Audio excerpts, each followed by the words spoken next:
지난 시간에 우리가 블레셋 사람들과 이스라엘 사람들이 마주 대항하여 싸우고 또 이스라엘의 장로들이 이 전쟁터에 하나님의 언약궤를 가져와서 블레셋으로부터 승리하고자 하는 그런 계획을 세운 것을 보았습니다. 하나님의 언약궤가 이스라엘 진영 가운데 들어오자 이스라엘 백성들은 환호성을 질렀고 블레셋 사람들은 하나님을 두려워하여 그들이 크게 위축되었지만 있는 힘을 다하여 이스라엘과 싸우기로 굳게 결의하고 전쟁에 임한 것을 보았습니다. 그래서 전쟁이 치열해졌고 이스라엘과 블레셋 사이에서 그 전쟁에서 블레셋 군대가 승리를 거두게 됩니다. 아쉬운 일이지만 이스라엘이 블레셋에게 패배합니다.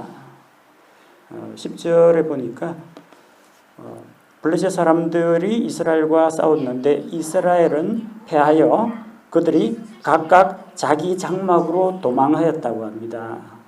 전쟁에서 져가지고 뿔뿔이 흩어졌다는 이야기입니다. 당시에 이게 재래식 전쟁이긴 합니다만 제법 규모가 큰 전쟁이에요. 조그마한 이 마을 대 마을 전쟁이 아니라 당시로서는 국가까지 형성되진 않았지만 이스라엘 민족과 블레셋 민족 간의 전쟁이에요. 사상자가 죽은 자만 전사자만 3만 명이 넘습니다. 상당히 큰 규모의 전쟁이라고 봐야 합니다. 다만 이제 현대전과 같은 좀 체계적인 그런 전쟁은 아니에요. 우두머리 대장이 있고 밑에 장교들이 있고 밑에 병사들이 있는 그런 체계가 없습니다. 지휘 체계가 없어요. 아직까지 왕정 시대가 아니기 때문에 정규군이 편성되지 않았습니다.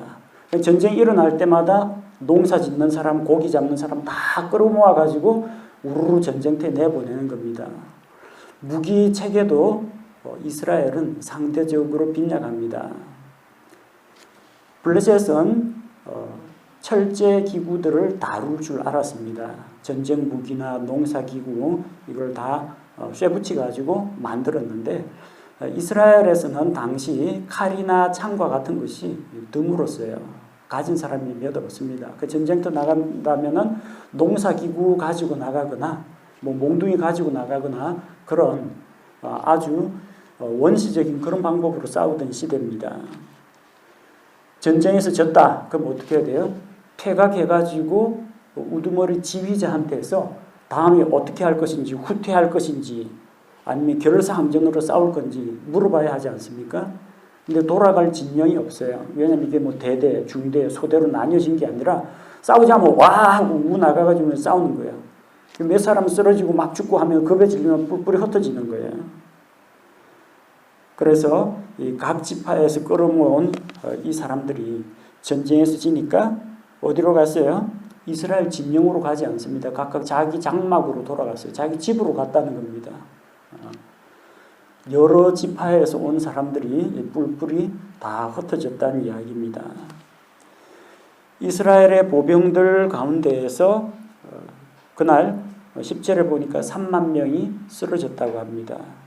지난 시간에 우리가 살펴본 바에 의하면 2절에서 블레셋 사람들이 이스라엘 군대 중에서 4,000명 가량을 죽였다고 했죠. 합하면은 이제 3만 4천 명이 죽었습니다.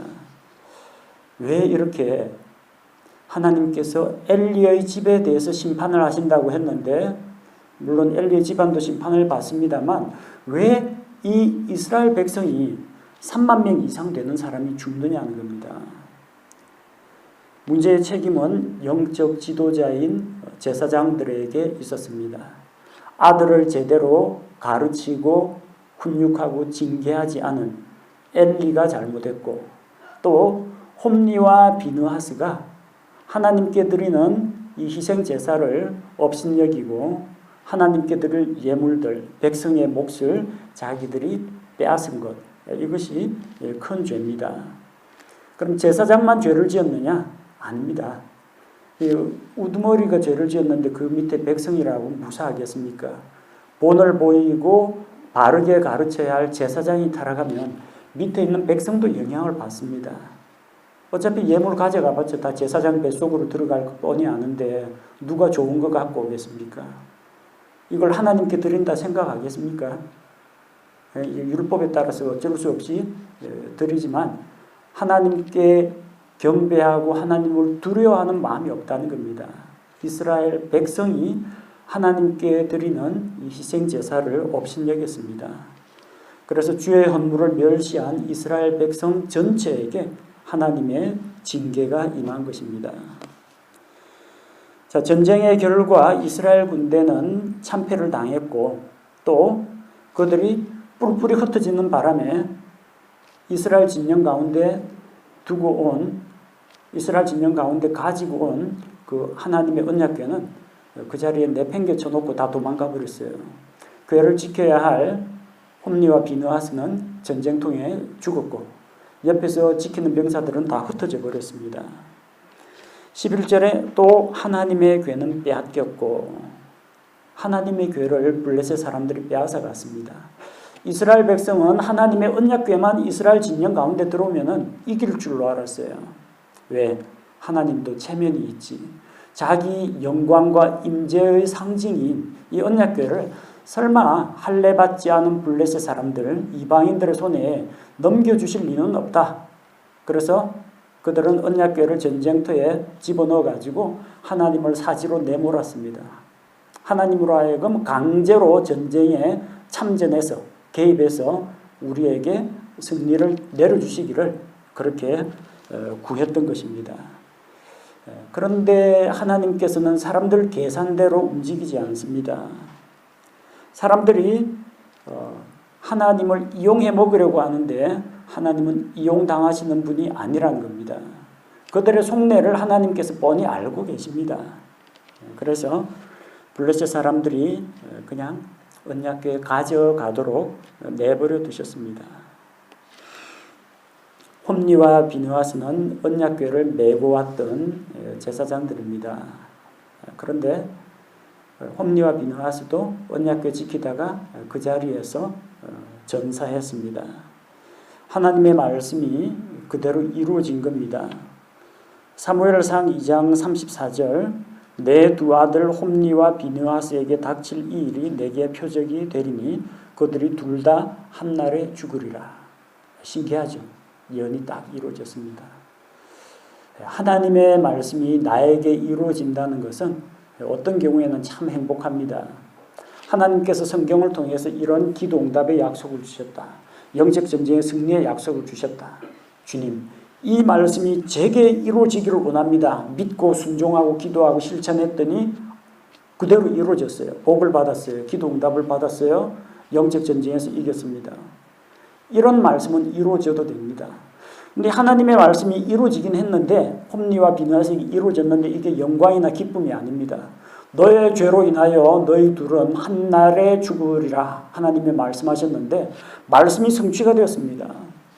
말씀이 성취되었으니까 하나님께는 영광인데 하나님의 징계로 인해서 죽는 이 사람들에게는 그게 행복이 아니라는 겁니다. 여러분 하나님의 말씀이 이루어지는 것도 참 좋은데 좀 나에게 복이 되고 덕이 되고 은혜가 되는 말씀이 이루어져야지 죄 지으면 벌 받는다 이런 말씀이 나한테 이루어지면 안 돼요. 홈리와 비느하스는 참 안타까운 경우입니다. 제사장인데 성경 말씀을 모르는 것도 아니고 다른 사람들보다 더 지식적으로는 많이 알면도 불구하고 하나님의 진노의 말씀, 징계의 말씀이 그들의 삶 가운데 이루어졌다는 겁니다. 전쟁에 지고 나서 군대가 다 흩어졌습니다. 왜 도망갔느냐고 병사들 붙잡는 지휘관이 없습니다. 나왔던 사람들 어차피 다 뿔뿔이 흩어졌기 때문에. 그래서 그날에 어떤 베냐민 사람 한 명이 군대에서 달려나와서 이 소식을 실로에 전파하게 됩니다. 다른 사람들 다 도망갔기 때문에 자기도 전쟁터에서 도망쳤다고 누가 비난할 사람은 없습니다. 그리고 무엇보다도 시급한 것은 이 전쟁의 참상, 패전에 대한 소식을 이스라엘에 전해야 됩니다. 더군다나 함부로 이동해서는 안 되는 하나님의 언약궤를 실로에 있는 성소에서 전쟁터 가져갔다는 겁니다. 근데 빼앗겼어요. 언약궤 없어졌습니다. 이걸 빨리 당시 제사장인 엘리에게 알려야 됩니다. 그래서 자기 장막으로 도망가지 않고 그 사람이 실로에 와서 사람들에게 알립니다. 엘리는 그때 전쟁 때문에 마음이 초조하고 불안해가지고 소식이 오기만을 기다리고 있었습니다. 13절에 보니까 엘리가 길 옆에 있던 자기 의자에 앉아서 기다렸다고 합니다. 서 있을 만한 기력이 안 된다는 이야기입니다. 사무엘상 1장 9절에 보니까 이제 제사장 엘리는 주의 성전 기둥 옆에 있던 의자에 앉았더라. 제사장 역할을 수행하기에는 나이가 너무 많았습니다. 자, 그리고 그로부터 시간이 또 지났으니까 나이가 더 많아가지고 노인이 되어가지고 의자에 앉아가지고 있어야만 하는 그런 신세가 되었습니다. 게다가 이 몸이 뚱뚱하고 비대하니까 자기 체중을 감당을 못해요. 서 있고 걸어 다니는 것조차 힘듭니다. 그래서 의자에 앉아가지고 소식을 기다렸는데 그의 마음이 하나님의 괴로 인하여 떨렸다고 합니다. 하나님의 괴는 전쟁 무기가 아닙니다. 하나님의 괴는 하나님의 임재를 상징하고 하나님께 예배 드릴 때 필요한 겁니다. 그게 왜 전쟁터에 갑니까? 예배 처소에 있어야 할 그 언약궤를 전쟁터에 가지고 가도록 허락한 사람이 누굽니까? 메고 가기는 홈리와 비나스가 메고 갔죠. 근데 엘리의 허락 없이 가져갔겠습니까? 아니면 엘리 반대로 무릅쓰고 가져갔겠습니까? 엘리가 승인해 줬어요. 가져가라고 했어요. 그러니까 가지고 올 수 있었던 겁니다. 근데 보내놓고 나니까 영 마음이 불안한 거예요. 전쟁에서 이기면은 다행인데 만약 전쟁에서 지거나 언약궤에 무슨 이상이 생기면은 이거는 자기 혼자 죽는 걸로 감당이 안 됩니다. 이스라엘 민족 전체에 큰 문제가 생깁니다. 하나님께서 함께 하시는 이스라엘 백성, 하나님의 백성이라는 그 표가 어디에 있습니까? 하나님의 영광이 그 백성들 가운데 거하는 것, 그것이 이방 민족들에게 표적이 되고 이스라엘 민족의 자랑거리가 되는 겁니다. 전쟁터에 나갔는데 만약에 지고 언약궤에 무슨 이상이 생기면 그 죄를 어떻게 감당합니까? 그래서 그의 마음은 떨고 있었습니다. 소식을 전하러 온 자가 도시에 들어와서 패전 소식을 알리니까 온 도시가 전쟁 소식을 듣고 부르짖었습니다. 크게 부르짖었습니다. 전쟁에서 34,000명 가량이 죽었다고 하는데 물론 베냐민 지파 안에서 죽은 숫자가 그런 게 아니라 이스라엘 각 지파에 있던 사람들 가운데서 죽은 사람의 총 숫자가 약 34,000명이라는 겁니다. 그러다 보면 실로에 있는 그 마을에서도 전쟁하러 나간 장정들 있을 거 아닙니까? 자기 아들이, 자기 남편이 죽었다는 소식이 전해졌을 거 아닙니까? 패전의 소식을 전하러 온 사자 한 명은 살아서 돌아왔는데 자기 아들, 남편은 돌아오지 않는 겁니다. 그럼 여인네들이, 그 자식들이 부르짖겠죠. 이스라엘에게 이런 큰 시련의 때가 온 것으로 인해서 부르짖는 겁니다. 부르짖는데 시기가 좀 늦었죠. 부르짖으려면 전쟁터 나가기 전에 하나님께 부르짖고 전쟁에서 이기게 해달라고 좀 기도라도 하고 갈 것이지, 그리고 평소 하나님과의 교제, 하나님과 친교하는 시간을 좀 잘 가질 것이지, 이미 전사자가 속출하고 언약궤는 빼앗겼는데 이제 와서 부르짖는 건 무슨 의미가 있습니까? 그냥 탄식하는 것 이외에는 아무런 의미가 없습니다. 백성이 크게 동요하게 됩니다. 엘리는 눈이 어두워서 잘 보지 못합니다. 근데 이 소리는 들려옵니다. 이게 뭔 소리냐 하고 14절에 그 부르짖는 소리, 소동하는 소리가 무엇을 뜻하는지 물어보니까 그 사람이 속히 달려와서 이제 엘리에게 전쟁터의 지금 상황을 이야기해 줍니다. 그때 엘리의 나이가 98세라고 합니다. 요즘하고 그 시대하고 평균 수명이 차이는 있긴 하겠지만 98세면은 거의 100세를 바라보고 있어요. 당시에 오늘날과 같은 현대 의학이나 과학기술 같은 어떤 치료법이라든지 건강검진이라든지 이런 게 있는 시대가 아닙니다. 나이가 제법 많고 기력이 쇠한 상태입니다. 또 몸은 비대한 상태입니다. 눈은 어두워서 앞을 보지 못하는 그런 정도입니다. 말귀는 알아듣네요. 나이 98세, 영적인 눈도 어두워졌고 육체적인 눈도 어두워져서 보지 못하는 신세가 되었습니다. 오래 산다는 게 과연 의미가 있을까 그런 생각이 듭니다. 우리 산다는 것은 단순히 서바이벌, 생존에 있다 그 이상입니다. 요양병원 침대에 누워가지고 목에다 음식물 호스 꽂고 산소호흡기 착용하고 그래가지고 10년, 20년 더 살아가지고 무슨 삶의 의미가 있겠습니까? 물론 이제 하나님께서 주신 생명이니까 그 생명을 함부로 끊는 것은 문제가 되겠지만 삶의 질이라는 측면을 생각해야지 수명, 삶의 길이를 그렇게 길이에 집착할 필요가 없다는 겁니다. 60을 살든 50을 살든 하나님 앞에서 정말 알차고 열매 맺는 삶이 중요하지. 98세 됐는데 영적 분별력도 없고 개념도 없고 건강은 안 좋고 이래가지고 100세까지 살면 별 의미가 없다는 겁니다. 요즘은 장수의 축복이 아니라 장수의 저주라는 말까지 나오고 있어요. 보통 60세, 65세 직장에서 은퇴를 하거든요. 나중에 80세까지 산다 그러면은 15년에서 20년 정도를 소득이 없이 살아가는 거예요. 빈곤한 상태에서 20년 동안 수입이 없이 살아갑니다. 물론 부동산이 있거나 아니면은 연금이 충분히 나온다면 이야기가 다르겠지만 나중에 경제적으로 쪼들리고 신체적인 건강도 안 좋고 그렇게 해가지고 100세 시대를 살아봤자 뭐 하겠습니까? 우리 그리스도인들에게 중요한 것은 얼마나 오래 사느냐라는 것보다도 얼마나 가치 있는 삶을 사느냐 그게 더 중요하다고 봅니다. 모세의 경우에는 하나님께서 맡기신 사명을 다 완수하기까지 하나님께서 그의 건강을 주셨습니다. 80세에 인생에 또 한 번의 생애 전환점이 찾아왔습니다.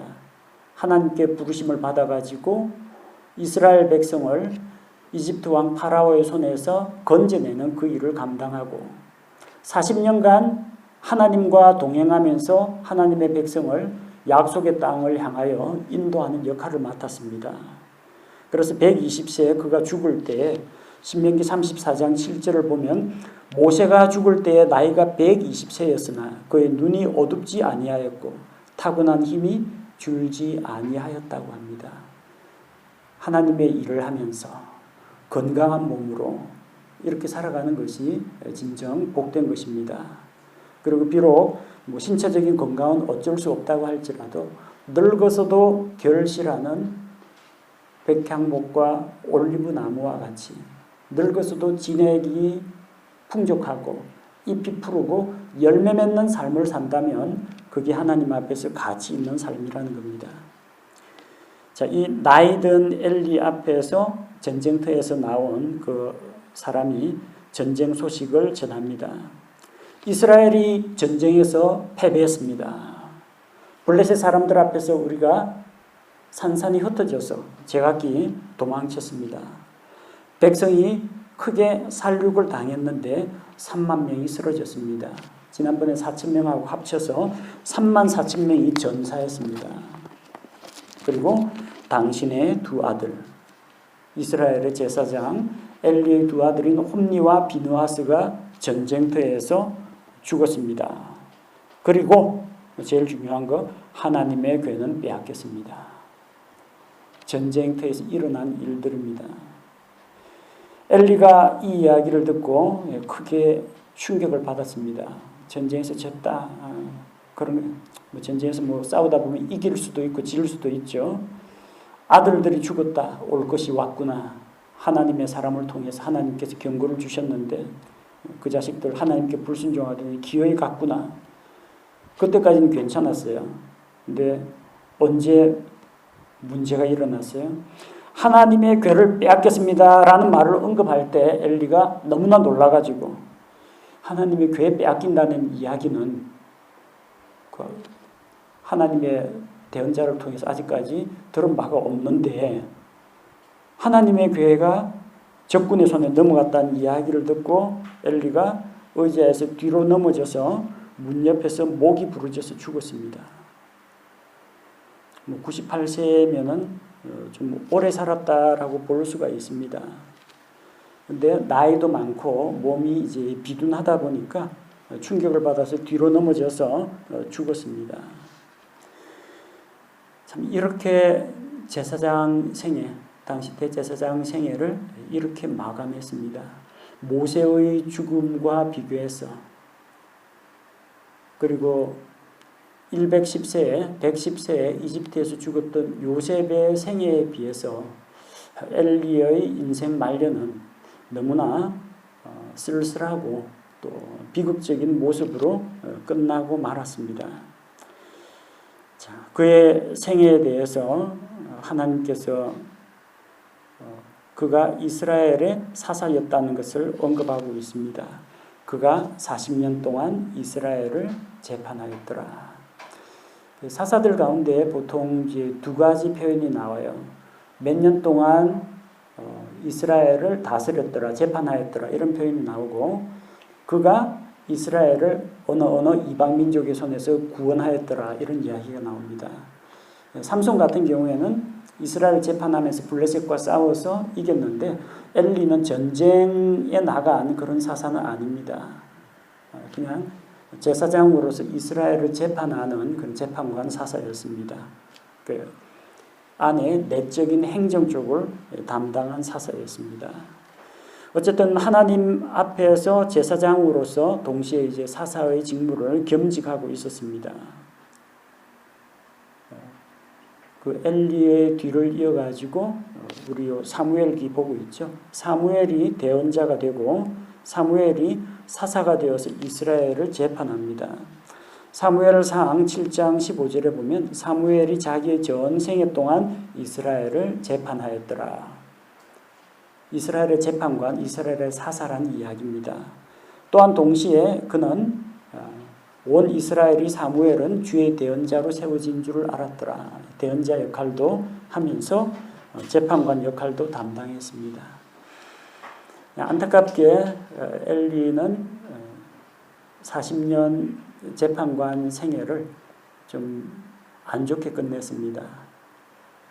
가장 치명적인 것은 그가 제사장으로 재판관으로 있던 그 시대에 하나님의 언약궤가 빼앗겼다는 겁니다. 적군의 손에 떨어졌다는 겁니다.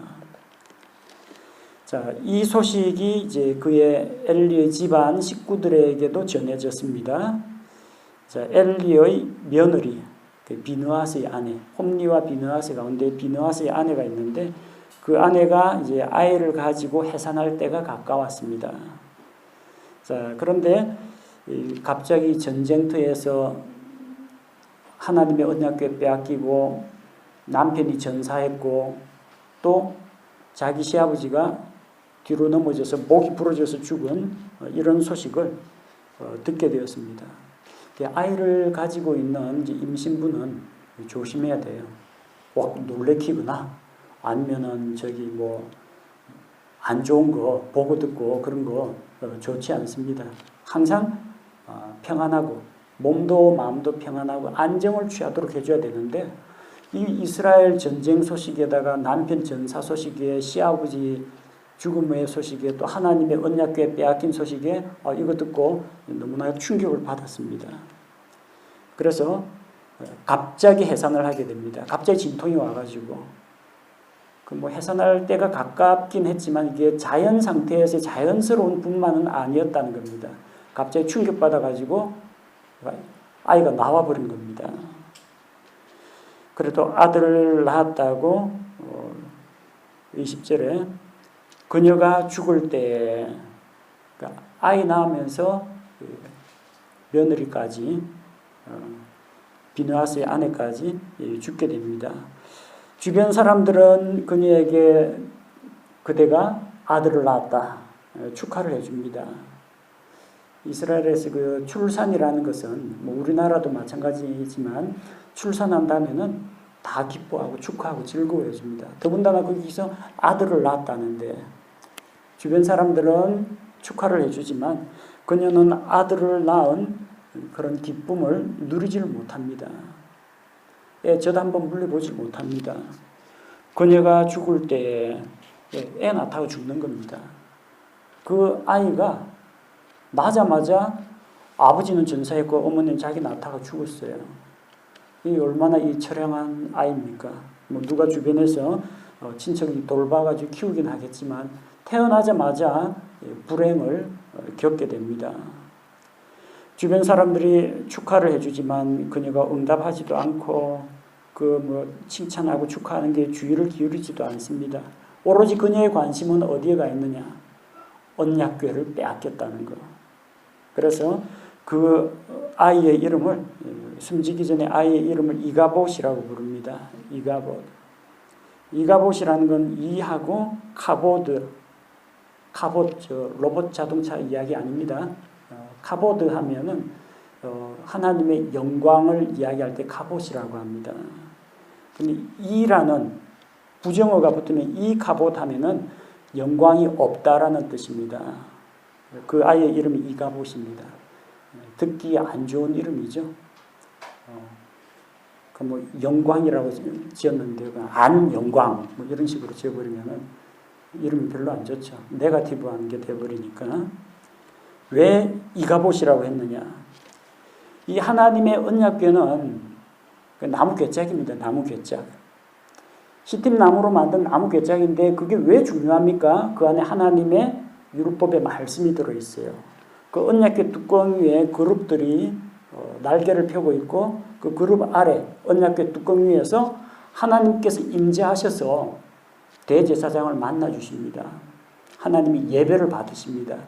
그게 하나님께서 자기 백성 이스라엘과 함께 하신다는 표적입니다. 근데 그게 적군의 손에 떨어졌다는 겁니다.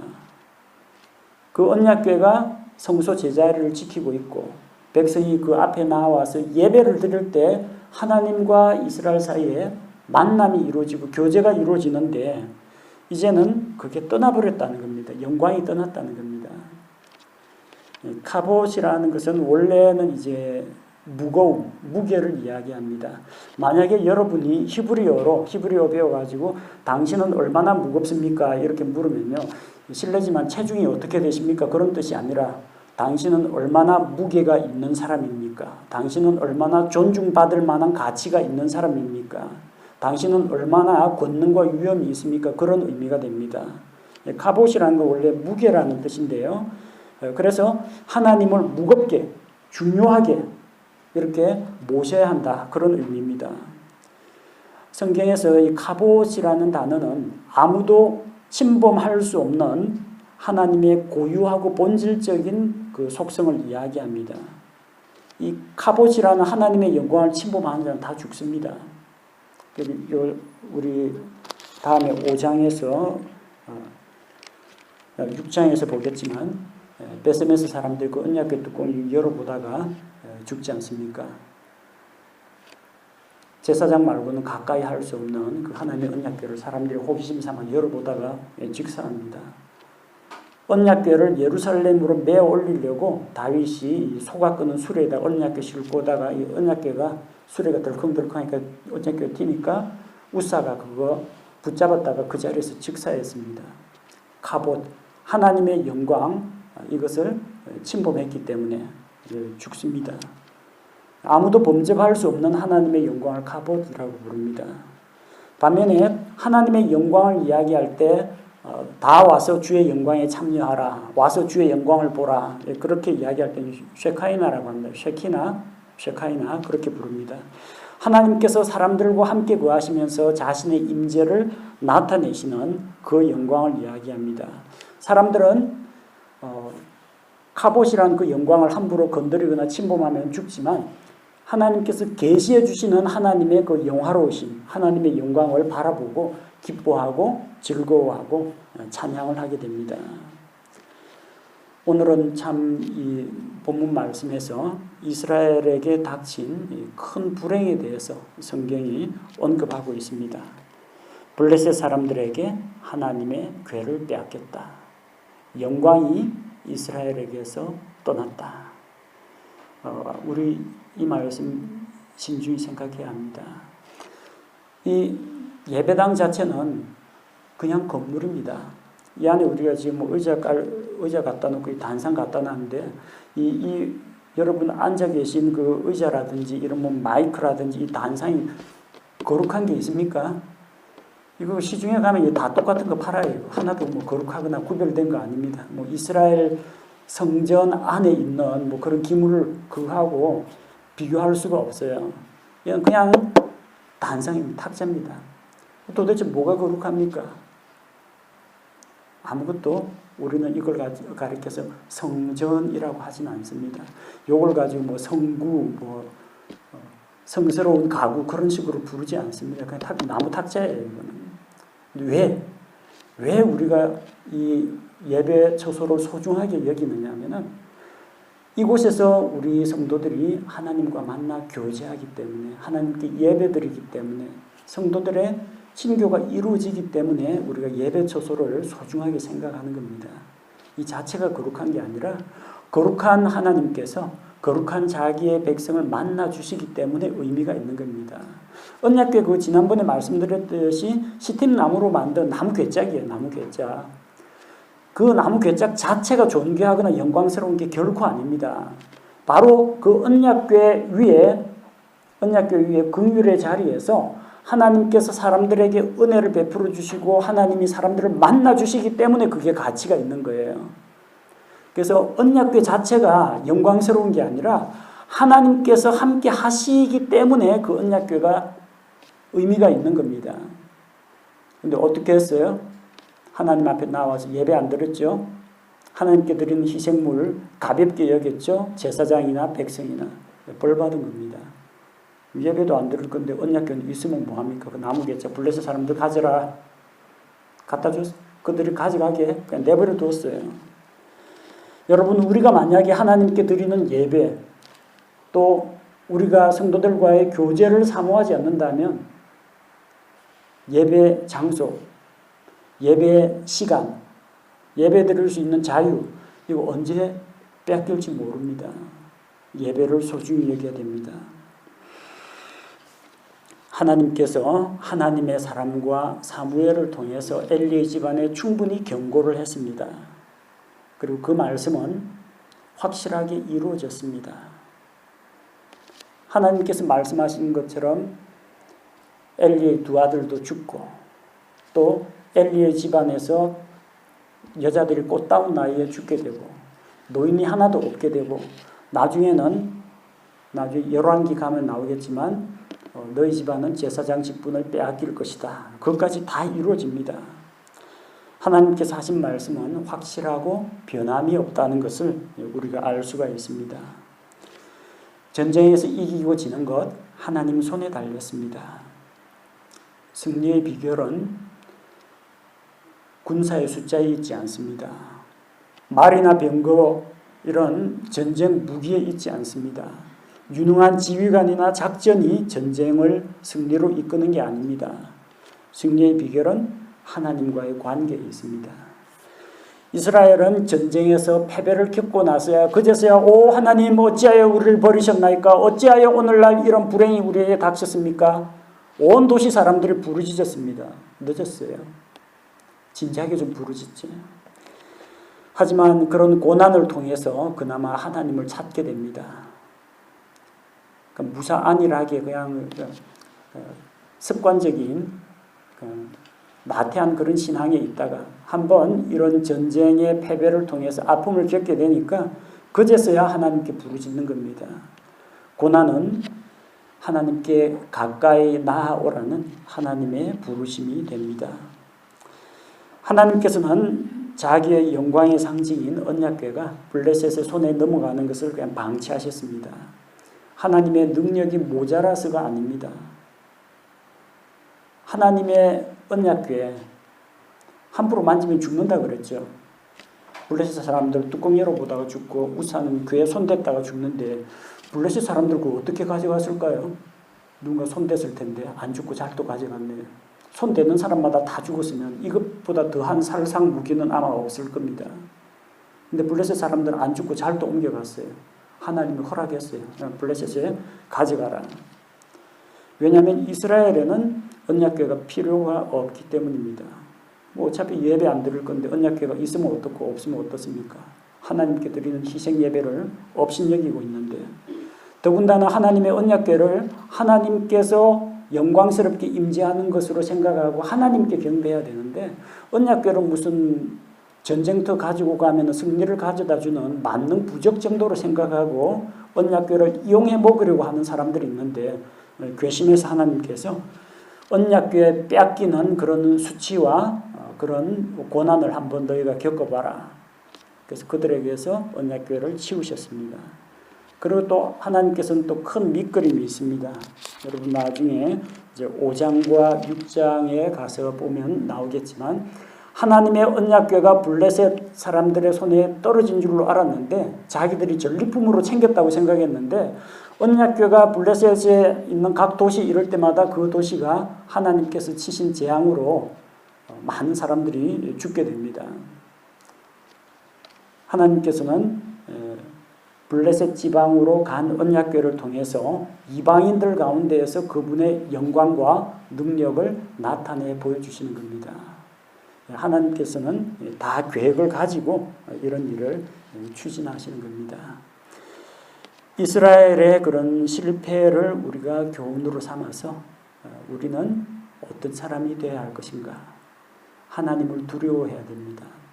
하나님을 공경할 줄 알아야 됩니다. 언약궤 같은 어떤 종교적인 기물이나 뭐 종교적인 절기나 뭐 어떤 행사 프로그램을 숭상할 것이 아니라 하나님 그분 자신을, 하나님 그분을 우리가 존귀하게 또 영광스럽게 여기고 그분께 경배하면서 주님과 교제하는 성도들이 되어야겠습니다.